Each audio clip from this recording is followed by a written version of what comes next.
Hi, my name is Justin Vibbard, and my call sign is Kilo Juliet 4, Foxtrot Charlie Zulu, that's KJ4 FCZ.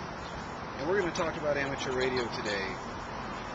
Adventist Community Services Disaster Response Arm promotes amateur radio usage and trained, licensed operators within their volunteer base. And we're hoping to provide to you today, from Adventist Community Services, with the help of many other volunteers, the training that you will need to help get your license, so you can get on the air and you can be ready to help with emergency communications. As you'll find along the way, there's a lot more to amateur radio than just emergency communications, and we'll talk about that as we go up to Collegedale, Tennessee. I'm talking to you from Upper Manhattan. You can see the George Washington Bridge behind me here. We're going to ask a few hands in Collegedale, Tennessee, what they think is so great about amateur radio. And after that, you'll also hear from some hands in Sarasota, Florida. So we're going to find out some input from everybody else, why you should get your license. Let's see what they have to say. KE4YMQ. This is KJ4 FCZ. Terry, would you like to tell us what you find great about amateur radio?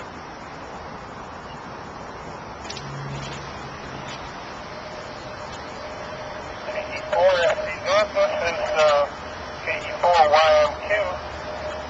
Well, amateur radio is a great hobby, but more importantly than that is that it's a useful hobby.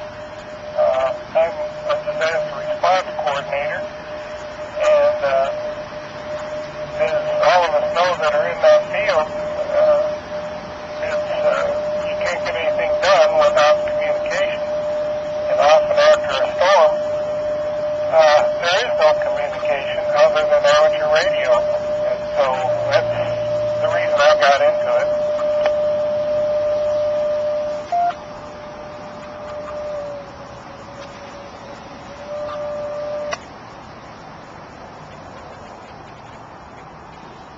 All right, thanks for that, Terry.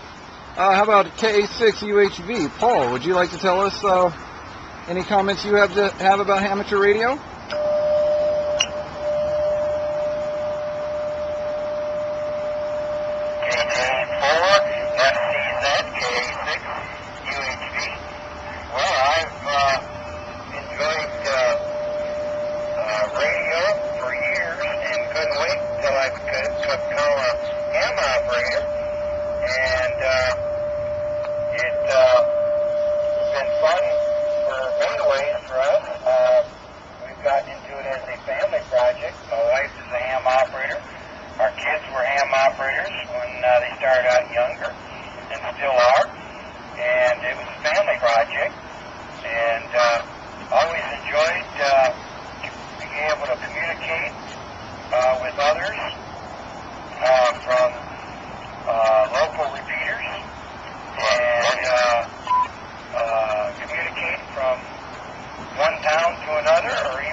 Okay, well, thank you for that. Is there anyone else out there who'd like to share their opinion on amateur radio and what's so great and why you should get your license?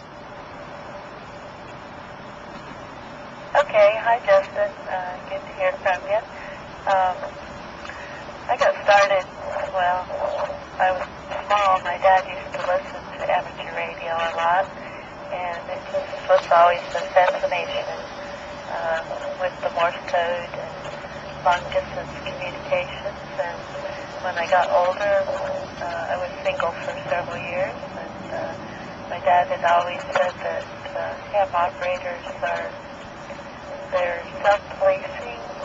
They are a good bunch of people and reliable, and can be a lot of help in emergency situations. And I finally got a chance to get my license, and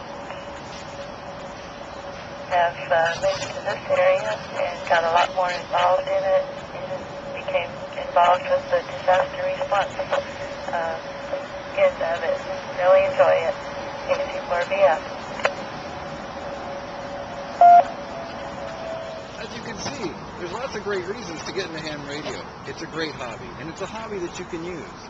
Public service events and whatnot. We'll hear from some other hams later from Sarasota to what they think is great about amateur radio.